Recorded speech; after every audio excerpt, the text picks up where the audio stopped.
Hey everybody, it's JJ here, and welcome back to Geeky Dad's Reads. Tonight, I'm going to be ranking the Wheel of Time series. Now, I first started reading the Wheel of Time in 1997, late 97, when I went to a comic book store in Tulsa, Oklahoma, and they had a collection of used books on the back shelf.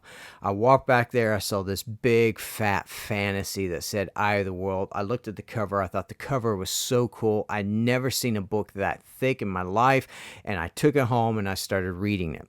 I immediately fell in love with the series, and it's that one book series that I continued to read through college. Now, in 2007, many of us who are fans of the series found out that Robert Jordan had passed away. We knew he had been ill. We had been keeping up with his work on the blog and everything that he was doing, and it was very sad, and a lot of us were thinking, oh, we're never going to see the ending.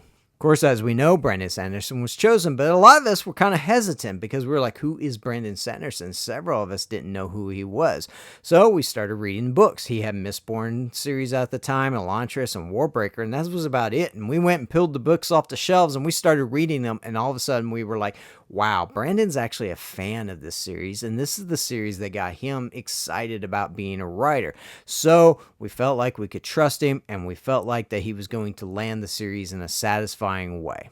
So here you go. Here are my ranking of the Wheel of Time, starting with the worst one and going all the way to my favorite one in the series. Maybe you disagree with me, and that's fine because the Wheel of Time is so subjective. All right, coming in at number 14, of course, is the one that everybody puts the lowest, and that is Crossroads of Twilight. Sorry to be unoriginal here, but it is the truth. This is easily the slowest book in the series, and it spends so much time dealing with events that happened in the previous book and the aftermath of those events. So I didn't really feel like the story moved forward, and that's the reason I have it ranked as low as I do.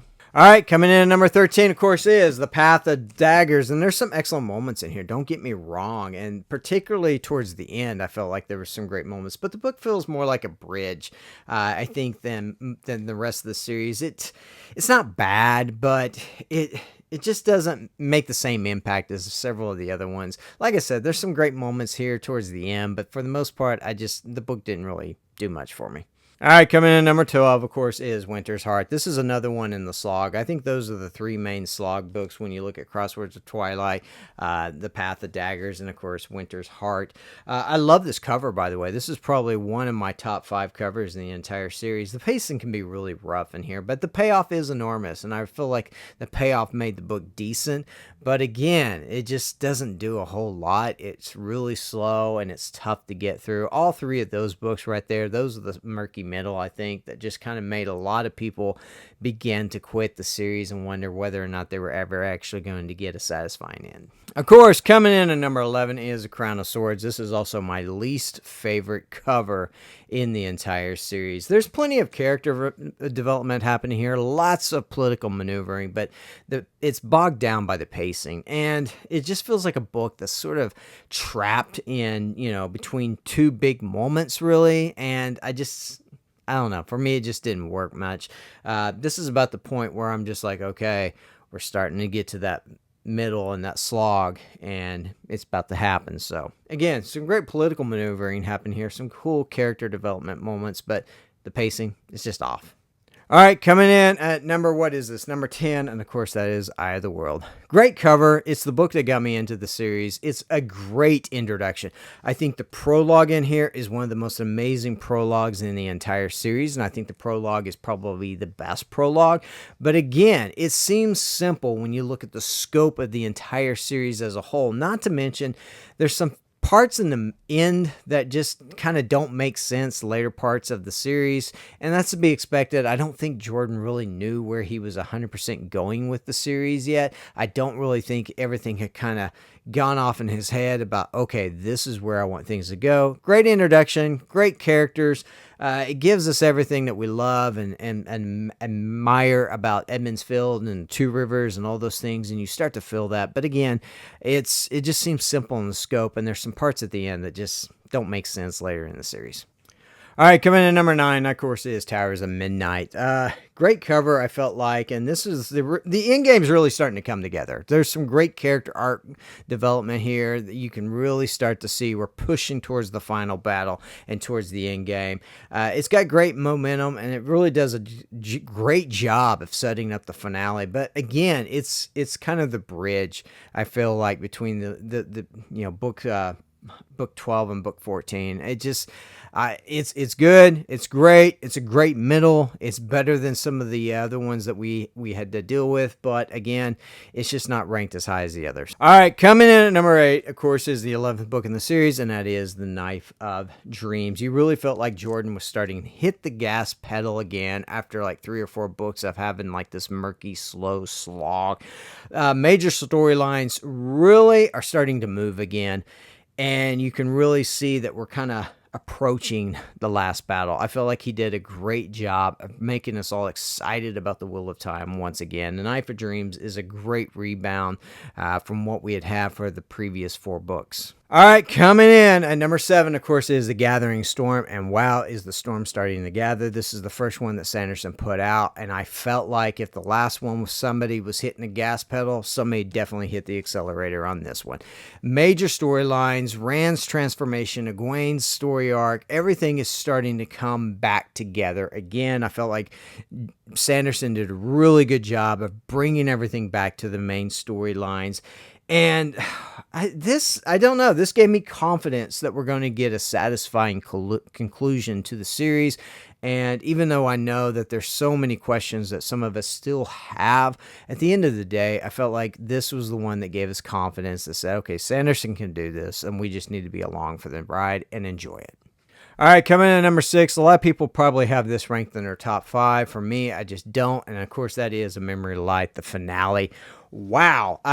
We start to appreciate the finale after 14 book buildup of what we've gotten. There's some incredible moments in that big, huge 150-page chapter that's right in the middle of this is absolutely unbelievable.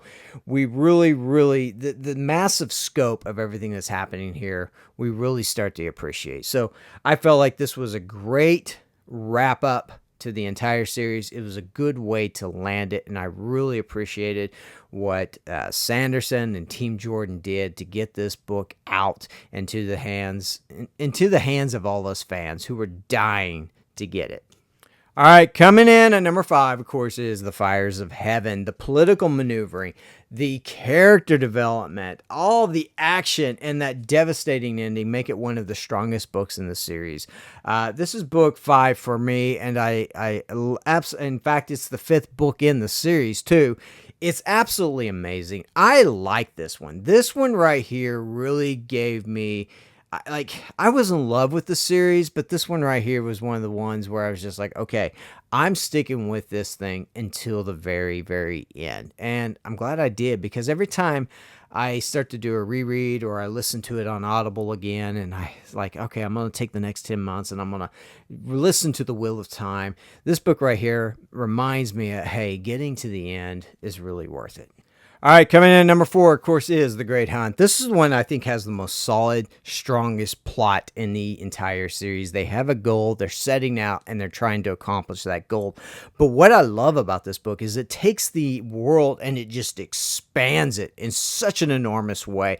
The scope is so much more bigger than we realize. I love the ending of this story. I think that this one right here is probably one of my favorites. I go back and forth between whether or not this should be in the top 3 or the top 4. It just kind of floats right there. I really like this one. This one is amazing. All right, coming in at number 3, of course, is The Dragon Reborn. And part of the reason, first time I ever read this one, I was upset because they shifted the focus from Rand to the other characters. But what you realize as you read the entire series is this book was necessary. It allowed us to get some great development of the other characters and really for them to take center stage. The Dragon Reborn, I mean, like I said, the journey towards Tyr, it just gives the story just this sort of incredible momentum. I love what they're doing here. I love everything that's going on. Like I said, Rand isn't even in this book. a large portion of the time, but it's still amazing because you start to see the other characters really begin to take center stage and get developed in a cool way. And I felt like it's a necessary book, and I can understand why some people have it ranked lower, but for me, I put it right here in the top 3. Coming in at number 2, of course, is The Shadow Rising. This is where The Wheel of Time went from being a great fantasy series to truly being something special. The world building, revelations, and just the character development that takes place here. This is one of Jordan's best. This one right here is solid. This is the 4th book in this series, and it is incredible. I mean, these first few, like books 2, 3, 4, and 5, were just absolutely monster hits. I love what he's doing with these books. And this one right here is just, you can't get enough of it. The Shadow Rising. It's a great book. Okay, my favorite book in The Wheel of Time, and it's not only my favorite book, a lot of people have this listed as their top 2 or 3, and that, of course, is Lord of Chaos. This is peak Wheel of Time right here. The political maneuvering, the character arcs, the escalating tension that's happening, and the sheer scale, all of it coming together in some of the most unforgettable sequences in the entire series. I felt like after this book, we started to get a letdown with the rest of the series through books 7, 8, 9, and 10. But this one right here, this is the one that was just like, yes, give me more. And like I said, the next 3 to 4 books in the series were kind of a letdown until you get back to Knife of Dreams. But right here, this book right here is just absolutely amazing. I love it for a number of reasons. I probably will do a deep dive sometime of why I like this one so much, and just talk about it for maybe about 30 to 45 minutes sometimes. All right, there you go. That's my ranking of The Wheel of Time. A lot of you are probably going to disagree, and that's totally cool. Everybody's got a different favorite. Everybody's got one that they like the least, and I get that. I totally understand. The Wheel of Time was just a fun fantasy series that so many of us actually enjoyed. A lot of people don't like it who are reading modern fantasy, and I get that. It can be a little dated, I guess. I don't really know, but for me, I absolutely loved it, and I continue to come back to it. I've read the series a total of 4 times now. 2 times in book format and 2 times in audiobook format, and I think I'll come back and do a 5th reread probably in about a year or so. Anyway, I'm JJ. Don't forget to like, comment, and subscribe. Let me know what your favorite book in the Wheel of Time series is down in the comments below, and I'll see you all in the next video. Later.